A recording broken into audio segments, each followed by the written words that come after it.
mikrometrga okey. Bu ham uy отоплениесini isitib beradi, ham sizga issiq suv ham yetkazib beradi. Buni ichiga mana ko'rib turibsiz, 25 metr mistrul o'ralgan. Birinchi bo'lib ichiga suv qizib olgandan keyin mana shu mistrul orqali matlarga suv kirib aylanib issiq suv bo'lib chiqib ketadi. Misol uchun mana 70 gradus bo'ladigan bo'lsa, o'sha sizga bemalol 55-60 gradus issiq suv chiqarib beradi.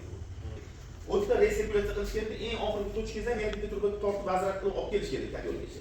Ana shunda siz aytayotgan narsa bo'ladi. Titanning o'zidan qisib yo'liga yurmaydi bu mavzu. Yo'q, endi agar titanning o'zidan qisib yo'liga yurmaydi. Temirlantirilgan sistemangiz. Mana shu qizil olsangiz normalniy bo'ladi.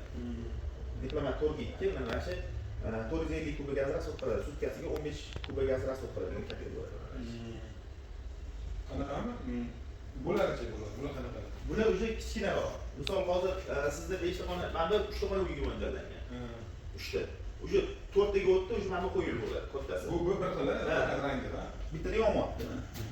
Yongandan keyin qo'yib olmaysiz, 15 sekund ushlab turasiz. Mana yonidagi termoparasi qizib olish kerak.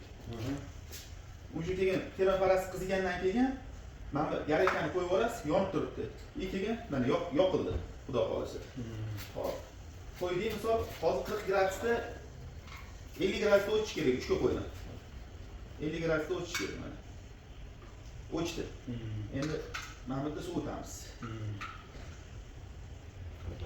So'vigandan keyin avtomatik yonyapti. Bu degani sizga gazni ancha ekonom qilib beradi degani. Mana shu o'sha gradusga chiqqandan keyin pasayib, zakonli ishlaydi. Ertaga keyin o'chib qoldi, u qildi, qaynab ketdi, boshqa qildi degan narsani endi unutasiz xudo xolasa.